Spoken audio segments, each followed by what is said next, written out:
things coming into play. Yeah. Meanwhile, that's not how God meant it to be. When you are single, you are supposed to thank God for your singleness and rock it. How do you rock it? You know, I always tell people that if you are not married and you are having sex with someone, it's like you are stealing. So you're always in a hurry to finish quickly before they come and catch you.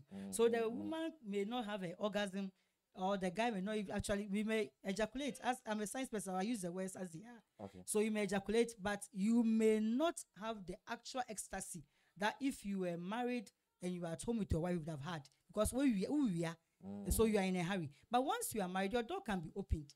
If anybody comes and see you making love with your wife, you have the license. Spiritually, legally, physically, the society has become a witness that that's your partner. So you have every right to do it. So the singles are not supposed to do it because it is a waiting period. Why are we waiting? Our bodies may not be well developed for the act yet. Number two, our minds, our intellect, psychologically, people can go crazy for the crave for sex if you don't take care. So you have to prepare your mind and know that it's not all the time that I can demand sex from my partner and get it. And it's not all the time that even when you are married, you can have sex. For example, if your spouse is not well, is admitted in the hospital, or your spouse maybe is a female, she's menses, or she's not well, or has traveled, you're going to abstain. So you being single is for you to learn how to abstain at that time. So when you are actually married, when you don't have the sex all the time, you're going to be good to go. Because even in marriage, we don't have sex all the time. There are times that I tell my students that you would think your parents are in their room, they're having sex. No, they are thinking about you and your siblings, your school fees, where you'll be going, how the family is going to move from another level to a different level, which is more important. So it's not always about sex, but about communication, friendship, and then so many things. So singles are supposed to learn, because to really satisfy a partner in bed is very difficult. But what they do when they are single is wrong rapport. The real rapport when you are married, it's very difficult to make a woman have her orgasm in bed, or to make a man really happy. So they have to take their time and then learn. So when you are single, it's a phase. God wants you to enjoy that phase, trust him, and learn. Put on, like as you are watching, if you are single, you are learning a lot, which is going to help you when you get married. Sure. And it's also going to help you to communicate more with your partner when you are going to marry about sex. People don't like to talk about it when they are dating or in a relationship. They have to talk about it. It's very important. Yeah, so that the marriage will be enjoyable. Wow. Since it is more spiritual, I want us to dwell here, especially on the singles. How do we therefore create boundaries around this, so that since it's a spiritual thing, I don't fall victim, or I don't go against the will of God? Thank you very much.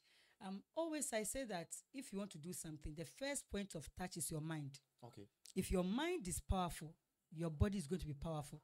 If you make up your mind that I want to do this, I want to do that, you'll be able to do it. So you have to put in your mind that now that I'm single, I'm going to abstain. Now, some people call me, but not before I would, because that was a slogan I used to tell some people. You are in love with the person comes to visit you, you're in the room alone, and you have held their hand that let's pray that you don't fall into temptation. You're already in the temptation because you love her, and your body is going to react. Okay. So you have to put up boundaries. If you're in a relationship with somebody, you have to meet at an open place, or even if you meet alone, make sure that other people are hearing what you are doing or watching and seeing, to be a boundary. Also, you have to tell yourself that I have to abstain, not because I'm weak or I don't know what's up. As some people will be saying that, oh, this guy, he doesn't know what is going on. He's so he's not up to the society or what we are doing. He doesn't know what's going on. No, you have to please God first, because he's the one who wakes you up whenever you are asleep. And he tells you that it's good to abstain, because once you have sex with somebody and you exchange spiritual things in the spiritual realm, physically too, it's like that. Then people are going to see you that, oh, this guy and this lady, we know that they are intimate. So if at the long run the relationship just go on again, or the marriage doesn't come on, you see that people will point hands. Also, the people involve themselves. When somebody told me, madam, if I see it's called the ex, if I see my ex, then I'm afraid. It's like I have a shock. I say, hey. Someone also told me that, oh, I feel so sad that, so this is the guy I was sleeping with. What was I thinking of? You see, so there's always regrets if you don't abstain. So singles should, make up their mind that they can abstain, number one. Number two, they should trust God that he will help them to abstain. Somebody said, I want God to reduce all the hormones, testosterone in my body, so that I don't feel the urge. Sure, and I've been telling my students, the males, that if you feel the urge for intimacy with someone, the manhood or penis, it feels shy. Once you move outside, It's going to come down. Because why is it erected? It's erected because blood from your part of the body has gone to fill it up. There's no bone in it. It's just blood. So there are veins on it which soak the blood. So when blood goes there, it's erect. But once you move out, or you pour cold water on yourself, or you tune your mind to think about football, mathematics, or any other thing, it goes down. The blood goes back to where they come from. So you have to learn self-control if you are single, and know that it's not every erection that needs action. Some erections need direction. Direct them to outside so that they will go, so that you feel okay. And it's also helping you to build your character. Because as I said earlier, when you marry, it's not always about sex. It's about the vision you have as a man or as a woman, what you bring to the marriage to be the helpmeet that the man needs beside him. Yeah, so we have to learn to abstain for our own benefits. Wow. So, what are the emotional effects that singles go through after they have sex?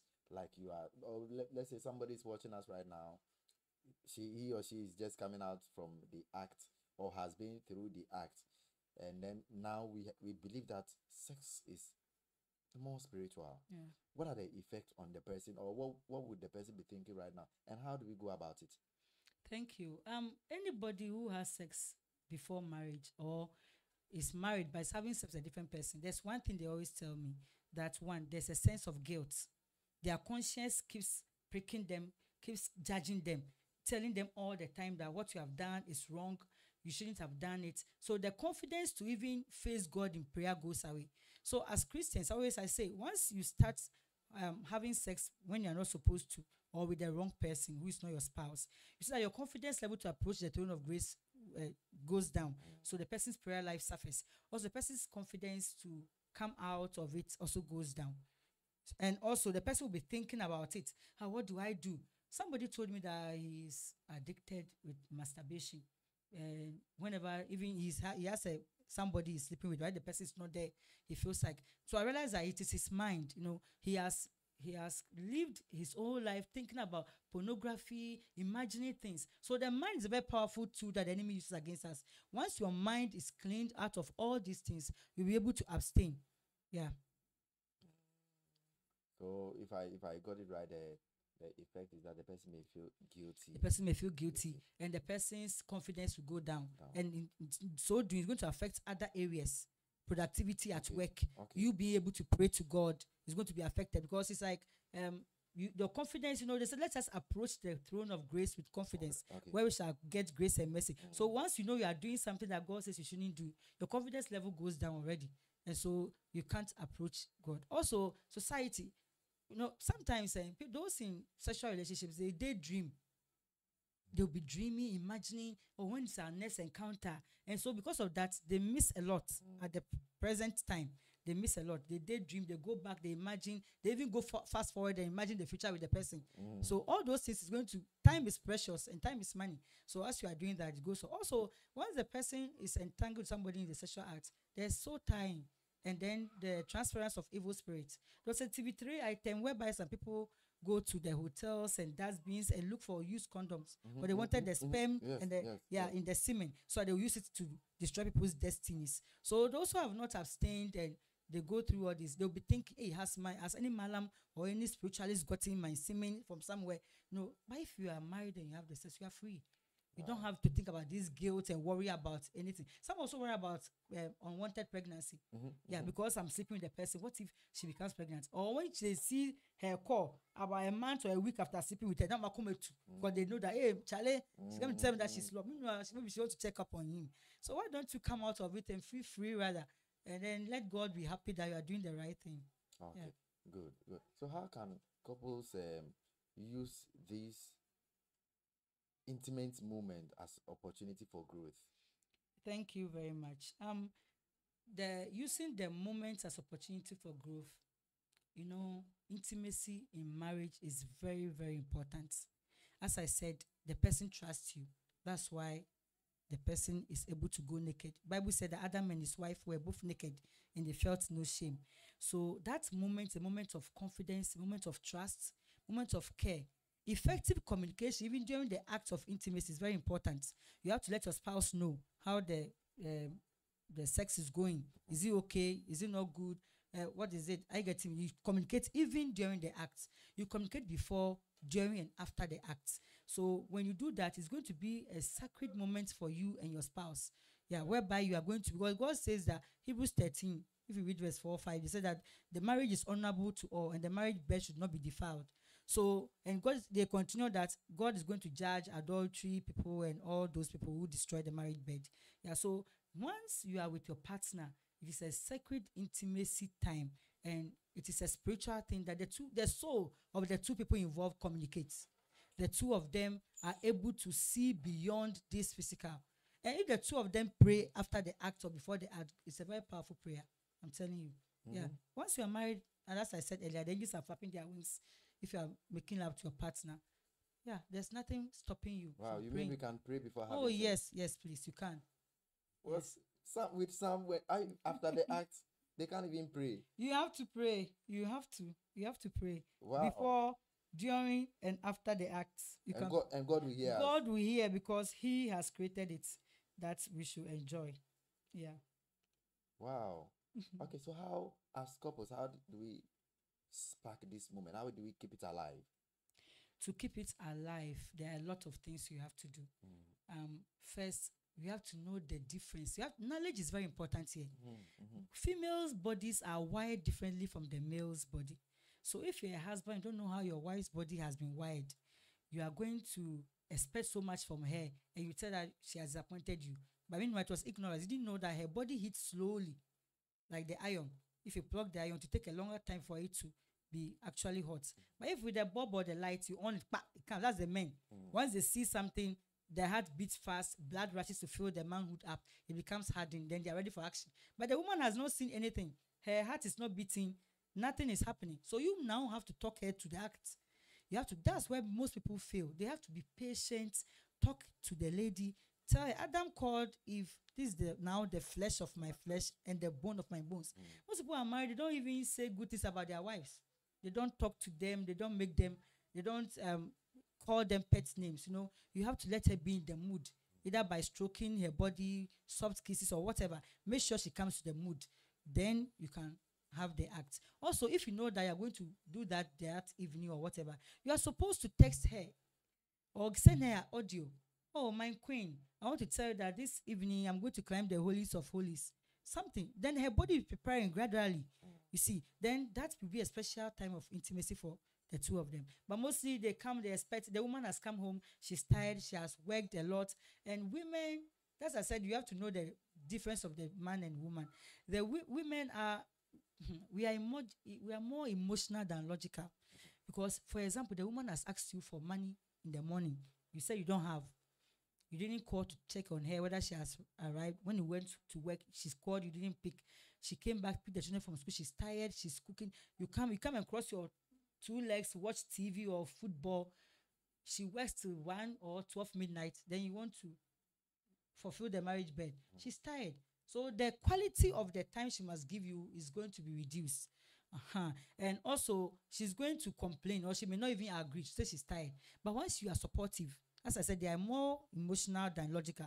And to them, everything is linked together. You not giving her money is linked to the sex. You not eating your food yesterday is linked to the sex. You not helping her is linked. Everything is linked. But to the man, to them, oh, yes, I didn't eat the food. Different. But the women, no, that's not how we are. Everything is linked. If everything to us, everything is linked to one ball. So whatever you do here can affect your sex life. So that's where men must know that women are more emotional and men are more logical. And women, we have our stomach and we have the womb. We sense things that you don't know. If somebody is after my husband, I will know. I'll feel it. Yeah, you may deny, but the woman is right.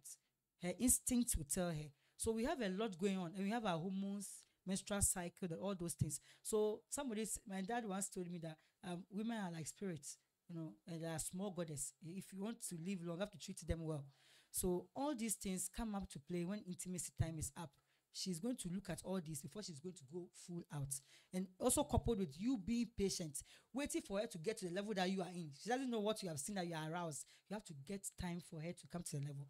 Then you're going to have a great time in bed. Counselor, this sometimes it may not be me.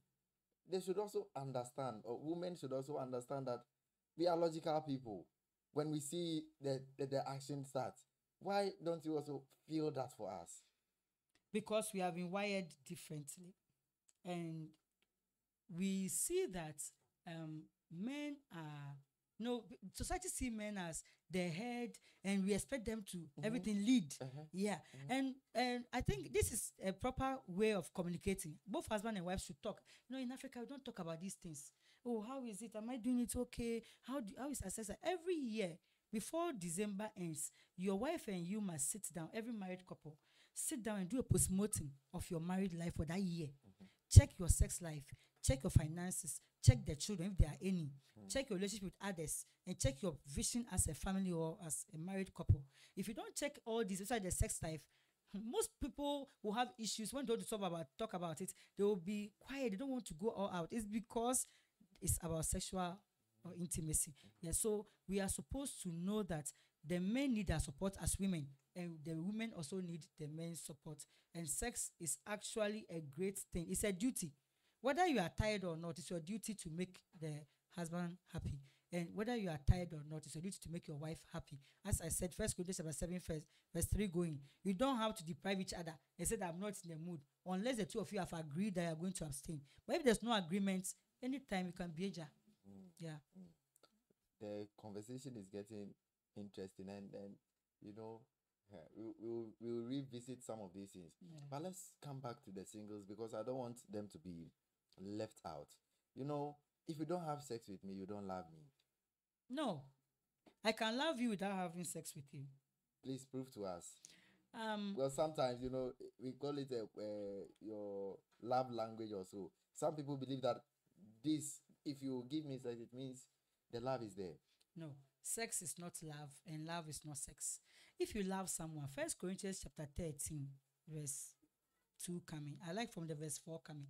It says, love is patient, love is kind. It does not envy, does not boast, it is not proud. It keeps no record of wrongs. If you read very well, and you, the guy, you love the girl, and you propose to her, after proposal is a time for you to know each other perfectly. If you start with sexual intercourse, it's going to blind you. Even when you see the red flags, because you're already, I said sex is a spiritual activity. Because spiritually you're already linked together with her. You feel committed. You don't want to come out. The person is showing all the red flag. That he's a bully, he's an abuser, he's a narcissist. You are seeing all the symptoms and the signs. In fact, it's not a red flag, it's a red cloth, big one, 10,000 years. But because of the sexual intercourse, which has glued you spiritually already on the wrong path, you want to deny it and give yourself hope. Oh, no. And that's one thing that's not good. It blinds them. And also, it's opens up for the baptism of evil spirits. Yeah. And so many things will be going on that you don't understand. It's because you are having sex when you are not supposed to. So we should try as singles and try and abstain. Yeah, we should try and abstain. It may be difficult, so you put up boundaries there. But once you abstain, you are good to go. Okay, at this moment, I want to talk for my brother. Okay. So if at this point we can't be having sex, you shouldn't be taking my money. You shouldn't be asking for gifts. Yes, I've been telling people, if you give money to somebody you're in a relationship with, you are Father Christmas. You wanted to be Father Christmas. Giving me gifts, it means that you care about me. But the ladies of today, of this generation, we believe that once they give you money, since you are my guy, you are my boyfriend, I'm your responsibility. I think that's also something which the ladies should try and reconsider. It doesn't speak well of the ladies if they do that, because it gives a wrong signal. When you are bathing, this bathe this one, even bathe this one. So you are supposed to support and help each other. Now, the time of after the relationship is a time for you to study each other. People come, they want to marry. I give them a form that sit here, you sit here. Don't watch or answer. And I'm shocked. What is the best color of the one you want to marry? He doesn't know. She doesn't know. Who baptized him? She doesn't know. He doesn't know. They don't know anything. But they are sexually active. So the time that you use to have sex, which is a sin against God, you need to get to know each other better. You need to play games and know each other's temperaments. There's a game you play and know your temperament, whether you're choleric, sanguine, melancholic, or whatever. Yeah, you'll be able to know, phlegmatic, be able to know. So you use the time to know the person and then do a post-mortem of the person's family. Mostly when you see a girl, look at her shapes, her hips, and you are happy. But beyond the shapes and the hips, there's a character, number one. There's a spiritual aspect. There's a medical aspect. If she has HIV or whatever, you don't see by looking at the person's beauty. It is in the blood. So you have to do all these things and then be rest assured that this is the right person. You can love her, go to bed with her, but when it's time for you to marry, you come, we do the lab test. The two of you are not going to have children. Or you have children, but you have to go for injections before you can have it. So there's more to being single. If I want you are single, it's a happy time. But people have made it so complicated because they brought sex in that once I'm with a guy or a lady that I love. No. My husband and I, we were in relationship for 4 years. Yeah. We didn't do sex before marriage. There was respect. On the day I started the proposal, he made me sign a form. I don't go to have sex. And that was a prayer I've been praying long ago. That I didn't want to do that because I knew myself. I'm a very somebody who cares about people a lot. So if I take you that you're somebody that I'm going to be in a relationship with, I know that I'm going to go all out. And so I wanted God to give me somebody who is not going to pressurize me to go to bed. But I know that it's going to cause a lot of bad things for me spiritually. Okay. And so we put up boundaries. Yeah. So you can put up the boundaries that, hey, don't cook for me. Don't come and sleep. Don't do this for me. You're not my wife yet. But this is what we'll be doing. We'll be visiting this. We'll be doing this prayer. We do. So you get to know each other. Which school did you start? You know, you have to. Before I got here, I've gone through a lot. You too, you have gone through a lot. But most of the time, somebody meets somebody. Even the birthday, they don't know. All they know is that, oh, I love him. Oh, he speaks tongues. Hey, he casts demons. No. Beyond that, there's a character that you must know. Beyond that, he has blood running through his veins. Who is he? Which temperament does he have? And the family he's coming from, are they that are going to torment you in marriage? People have married and they've died. They've gone to their early graves of the person that they married. So marriage is more than just entering and having sex. It's about you being single, being happy and grateful that you are single, and then learning more about it, and then get to know the person. You know, somebody, when you touch the hair, she's aroused. Somebody, when you touch the ear, she's aroused. Most guys think that it's only about the breast. No. So if you are in the relationship with the person, you must know all these things so you don't go there. But you know it's an information that you are building those years. So when you get married, the first night together is going to be wow and memorable. Wow. Yeah. At this moment, I want to put it to you that you are destroying relationships. Because that's what some of my students say. First of all, you are saying we shouldn't have sex. We can, because it's spiritual, we want to try to handle that. But the lady I'm steady, you say you shouldn't come and cook. Don't sweep. Don't do this. So how do I study this person? You go to a house and visit her. When my husband and I were dating, he has been coming to the barracks all the time. Okay. He's a very busy person, doesn't have time. But because of how important the relationship was, after closing around 7 p.m., he'll come to the barracks. He will not come and stand and say, "Shush," as the other guys were doing. He will come and knock and come and greet my parents that he want to see. Maybe we sit in the hall and talk. Though they will not hear what we are saying, they will be watching us in the hall. Sitting. Wow. Yeah, so we build friendship. Friendship is very, very important. If you jump to sex, you've crumpled the whole thing. Every building needs a foundation. So the foundation must come first for you to build the relationship on. And the foundation is friendship. Will you feel comfortable to be on the WC with your partner sitting beside you? Most of the young people are going to say, hey, no. Then that person is not your friend. You have to marry your friend. You should be able to tell the person everything without being feeling that he's going to judge you or she's going to judge you. So all these things are in front of our eyes, but because of the sex, we don't see it well. And I want people to do the right thing. But people have regretted. Recently, a popular footballer, Sam Wajan, said his regret is what? Womanizing. Yes. I've heard a certain man of God tell me also that he regrets womanizing because now he's changed, but his past keeps hunting him. People are referring to those ladies he used to chase and all those things. So if you have not yet reached that level and somebody has gone there and says, I regret, why do you have to go there? You see, you'll be a folly to see a big pit, people falling in, and you also want to go and fall into the pit. That's why I'm raising the alarm. That somebody told me during counseling that it is not possible for you to love a lady without touching her. I told her it is possible because your pastor and I have done it. Okay. And people have also done it. You can abstain. Just go by the laws. Put up boundaries. And that doesn't think that I was a holy tree. I'm a human being. I have my hormones. My estrogen levels are high. Sure. Yeah, so that's why he has to put the boundary. He says, I'm a deliverance person. I don't want demons to come and torment me. Whatever, I want God to answer my prayers quickly. So you look at yourself. We are just transiting here. We are strangers. Heaven is where we are going. We are heaven bound. So if at the end of the day, you go to church every day, shotoing, dressing, go to church, people are insulting you. Church bay, krife. In nature we call hell. And I said in nature, heaven back with zongo baby. No, you have to make it. Christ was able to do it. He is our mentor. Paul was able to do it. He didn't even marry. He abstained throughout. So you are just abstaining for some few first 20 years of your then you are going to, yeah. And that moment of abstaining is not a punishment. In fact, it is a time of learning. And when you reach there, you're going to be happy. Because people have come to me, Madam, I'm so sorry. How can I undone or what I've done? So why? When I was in primary 5, I was sleeping with a lot of people. And now, when I see them, I'm shy. Now, I don't know what to do. When I think about it, and we are counting. And there are many.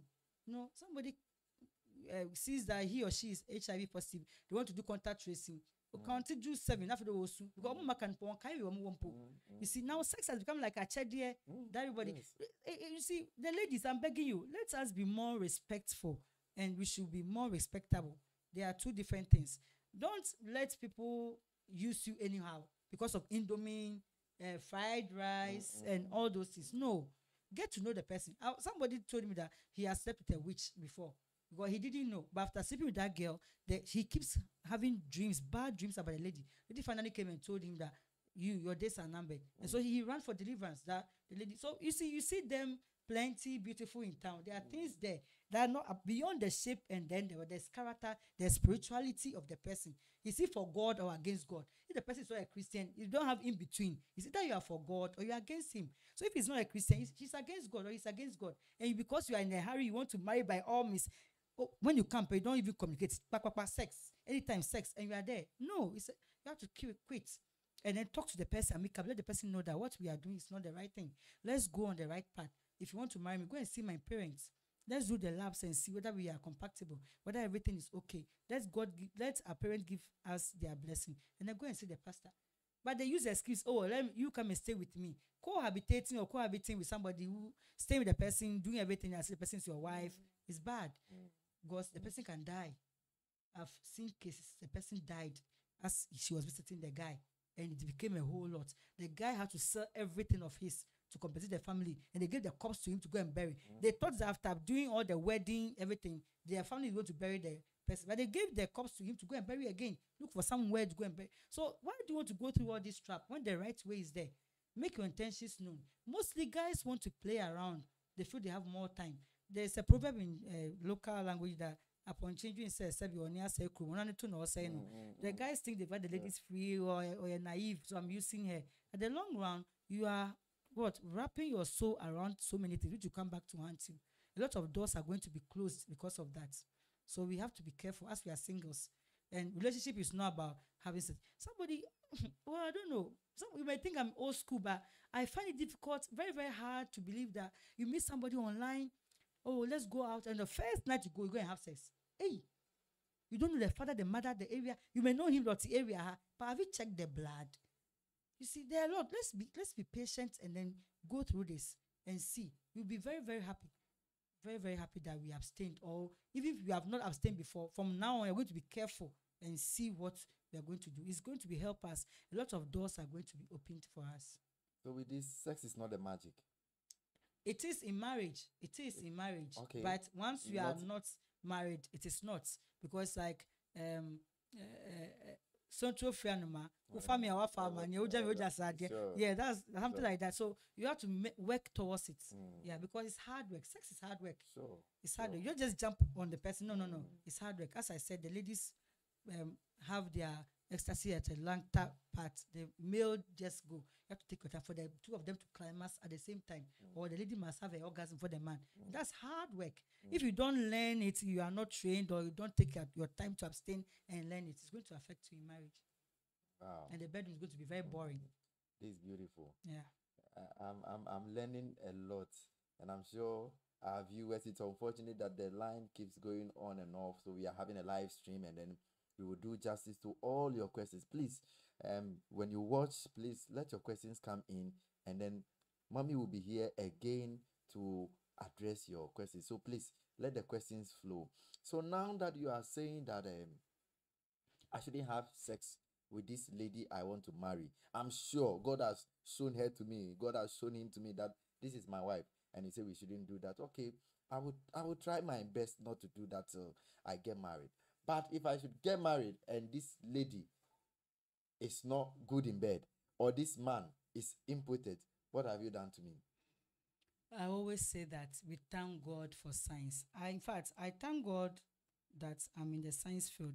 Every day I'm marveled at the forensics and everything that science can solve. Somebody can be dead here, or you can even put a dead body in the car and burn it. You can check whether the person was dead before you put the person in. Oh. Or yeah, we can detect the identity of the person who is in the car. That's science. If the person is impotent, we can see it. We do lab and know that this person is impotent. And the guy too must be what? Truthful to himself. You know that in the 7 days in the week, at least for 3 or 4 days, before you wake up, you should have erection. Because as I said, there's no bone in the manhood. Yes. It is just veins. That one I understand. It is just veins. So once you are asleep and the circulation is high, the blood, it will be receiving better like spongy tissue. So it's like what's peeling quite well. Gas, so now the sponge, so now you go and squeeze the salt sponge, you bring, but that's how it is. So there are a lot of spongy tissues inside there, and so he receives blood, then he erects. So you are supposed to know yourself, say, I'm not potent, and I say, me who erecting for some years now. You should be truthful to yourself. In counseling, as I said earlier on, they said Adam and Eve were both naked and they felt no shame. In counseling, we don't hide anything. You are supposed to bring everything bare. Oh, I have a problem. For the past 5 months, I've not menstruated. The lady will come, but the guy will say everything is fine. But the lab will come and show that the guy has oligospermia or has low sperm count, or the guy's erection is not powerful because there's some blockade from when they see the thing before the penis will erect. So from the spinal cord coming, maybe they have seen that there's a blockade that but the guy is not being truthful. Okay, so we do the lab and no. And also, we ask the Holy Spirit is at the counseling table. We are 3 with the Holy Spirit. So tell us, are you sure you're a man? Is everything okay? But they hide it. And that's the problem. Okay, so probably I know this is my situation. But I love this girl. I love this man. I don't want to lose him. You know, like, we are humans and we find it difficult accepting the truth. Yeah. So if I tell this guy the truth, he will go. If he loves you, he will stay. I've seen situations that it marveled me. I've seen a man whose wife had an affair with some men and he got to know. He forgave the wife. I've seen someone they're about to marry. The guy had a very serious disease, uncurable one. The lady still went ahead and married. I've seen. So if love is, the love conquers all. And there's always medication that you can take if it's a medical history and something can be done. But if you hide it, it's like marrying with the veil. So that's why when it's during the wedding ceremony, they ask the man to remove the veil and see whether it's the woman that he loved before they exchange the vows or before they wear the ring. That's how you know Jacob was deceived. Exactly. They gave him Leah instead of Rachel. Yeah, so we don't do that. So in the marriage counseling time, you're supposed to come clean. Oh, I have this issue. Oh, I have this thing. I want it to, doctor said to be cured. Then your partner must know. Will you wait for him to cure before you marry? Or want to marry and believe God that it's going to be well? Then the two of them will agree. Then the marriage comes. But if you hide it and the person finds out later, that's where they divorce. So the truth must be told. And sometimes some people have problems like that. Every time somebody says that, unless I'm not alone with a guy, I feel like giving him my body. And she came clean and told the guys, I'm going to help you.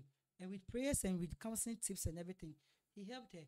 So they married, and he allowed her to go for funerals and other programs without him.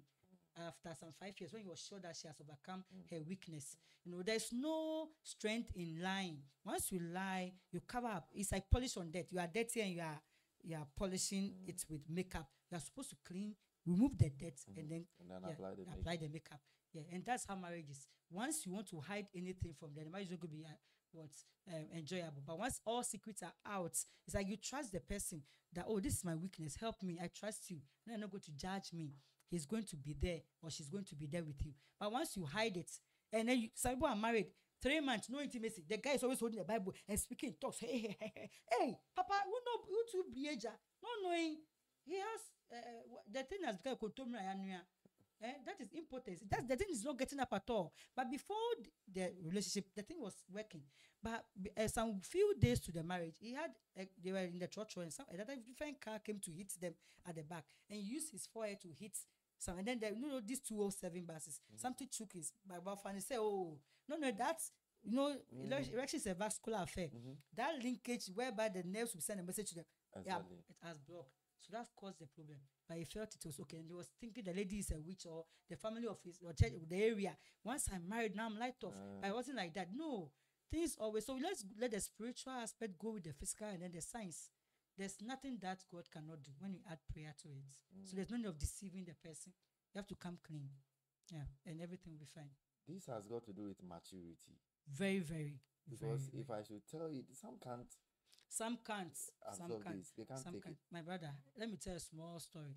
The lab results come, and we respect their privacy. It's about them. Mhm. Yeah, for the HIV and the rest, we want Okay. them to open and know your results. Okay. But when the lady opened her own, she had hepatitis, and the guy said, "Hey, thank God, oh, please, pastor, I'm not marrying again. I'm not marrying." And the way he reacted, we were shocked. But we have seen some that when it comes, the guy will hug, the lady will hug the guy. Lady, oh, Charlie, we go over it. Everything will fine. We get through this. But he was judgmental. I started picking his Bible. Like when I'm out, I said, he said, you sit down. Then his was opened. He had HIV. Wow. Yeah. You see, hepatitis can be cured, but HIV cannot. Cannot. But he has judged the lady wrongly when he saw. So now he rather now was now begging the nasa. Lady said no, nasa. So Wow. yeah, so you must know the person's maturity level, whether you be able or she be able to absorb some news. And so that's why we have to come clean. People have found out that their spouse, the person you're going to marry, was born too at the marriage counseling table. They Wow. didn't know because she didn't look it or he didn't look it. Some to have told the guy, "Oh, I have three children." The guy said, "Well, I don't believe." Why? Because she's young, beautiful, cute. But she did have three, and she told the guy. The guy said, "Hey, so where about the father?" Or they say, "Oh, he died."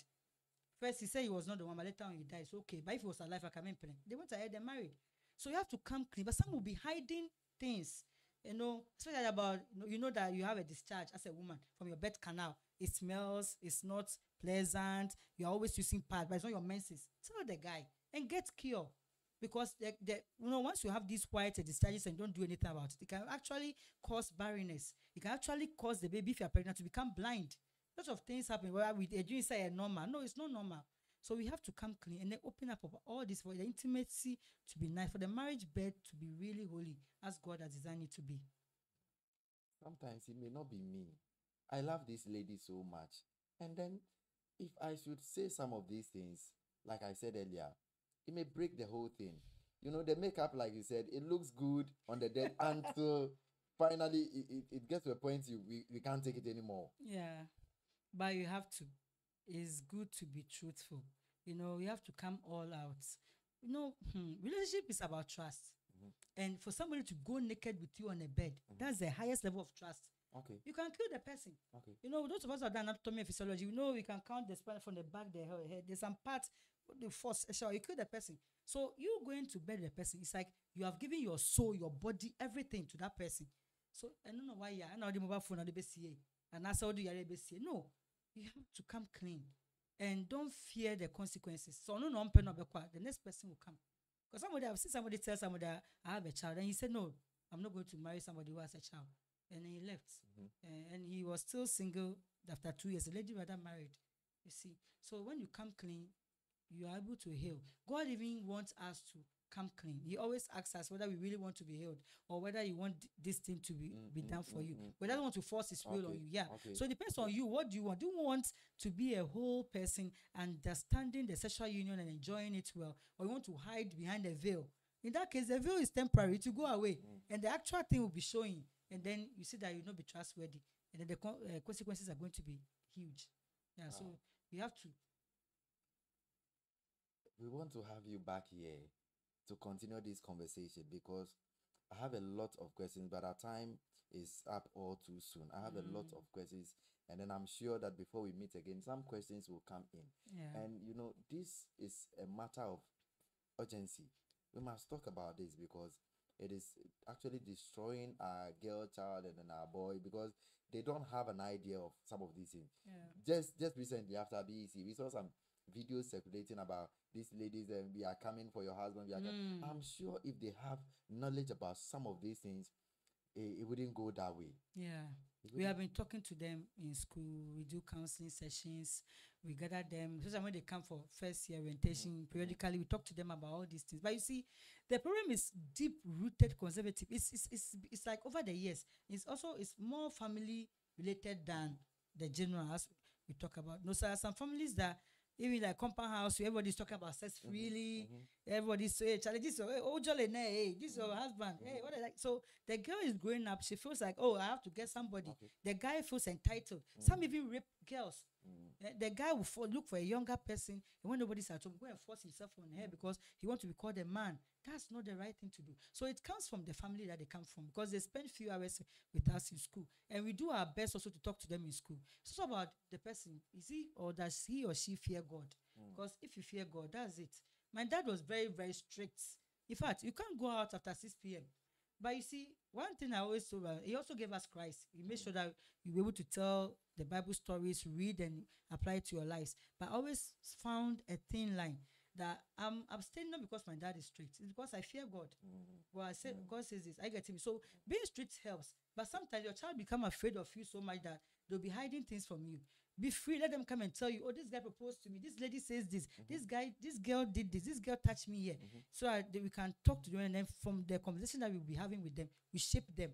But once we are like tyrannies or tyrants at home, hey, shut up. When you are coming, everybody's running for her to go and hide. That is a dangerous sign. And also, the schools must organize more counseling sessions and then gather the girls, especially. Always, I say the girls, because if a girl and a boy go and have sex, it's a girl whose pregnancy is going to show for people to see. It's a girl that, because I said girls are more emotional, when the broken heart comes, she's the one going to suffer more than the guy. And the girl's education, she has to stay and breastfeed the child for the child before she win the baby and go back to school if it's possible. But the guy will continue. So the girls must know that they are like flowers, very beautiful. You touch them, but they wither, and the girl grow quickly. Then they wither. You have to, for you not to wither and dry out or fall out, you have to keep yourself, and then be what? Sober, and then open your eyes, not your heart. Open your eyes and your mind. Use your mind. Use your head. Don't use your heart, because as a young girl, you are very beautiful. Everybody will tell you that you are very beautiful. But whether you are going to allow them to sleep with you, it lies with you. No guy will bring a gun to your head and say, "Let me sleep with you." You must agree. Yeah, so you have the key, whether you're going to open it or not. And don't allow society or friends to tell you. When I was in school, infantile girls, I remember my dormitory, sometimes when we are talking about this, they will say, "Hey, Constance, you'll be Jimmy Jimmy. If you don't have sex, you'll be Jimmy." And I laugh. I said, "No, I'm not, because Charlie, I'm more intelligent, But when the day we wrote the last paper, some people approached me and told me, "Constance, we admired you." I said, "Wow, you used to tease me, Holy Mary, Holy Mary." So we were teasing you, but we admired how you were, how you're able to abstain and do all the friends who come and visit you, and you don't have any one person who was. Yeah, so at that moment, they'll be teasing you, but later on, they really admire you. They wish they were like you. So stick to your rules and please God, and then help yourself. So you don't have any regrets. You grow and you regret. Wait, me pie, and I made this guy sleep with me. Yeah.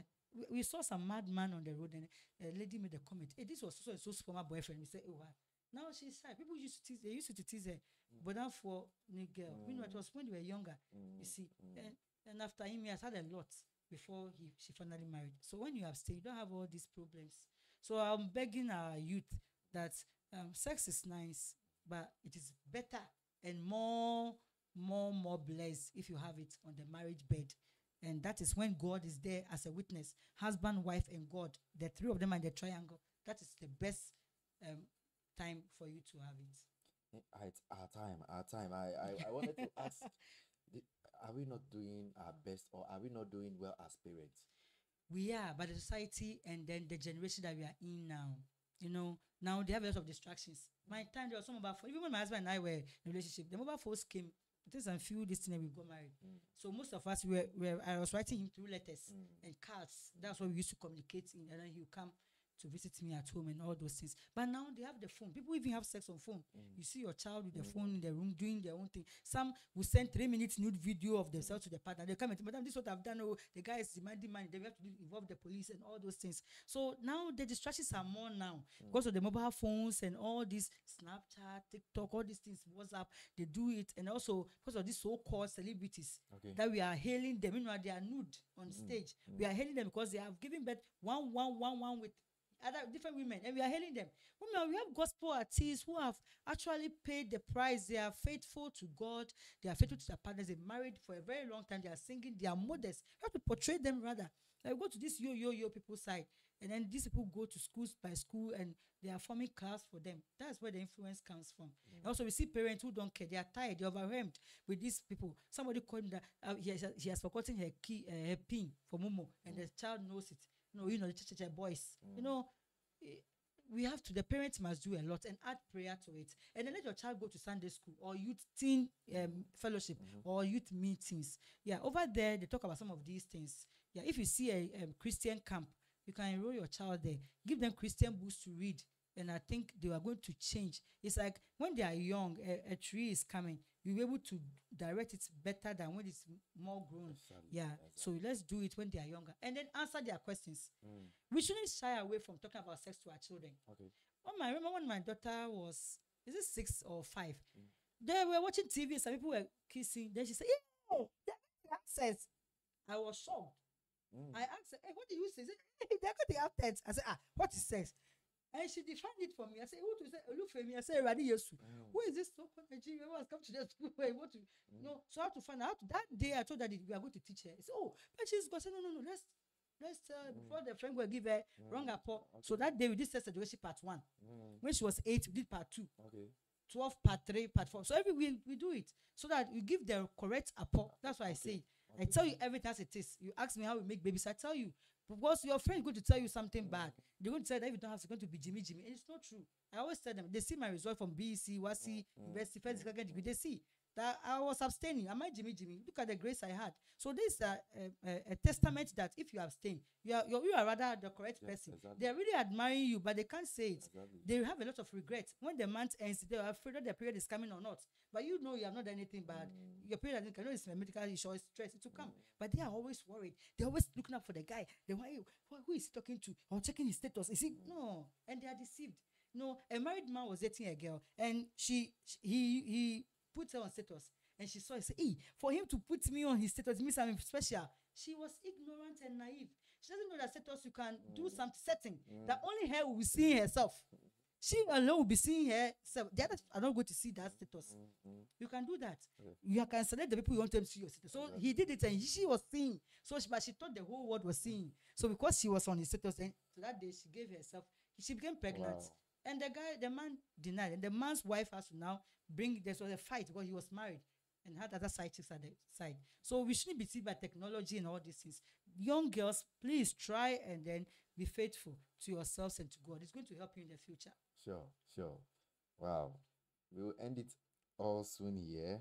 And then we are believing God that the next time we meet, Mommy will make time for us to really go into it. We've been on the single for some time, and then we will go into the marriage, and then we will talk about, I'm sure some sex educations and things will come in here for us to really enjoy this episode. We are grateful for having you. Is there any final comment you want to make? Yes, what I would like to say is that I thank you all for tuning in.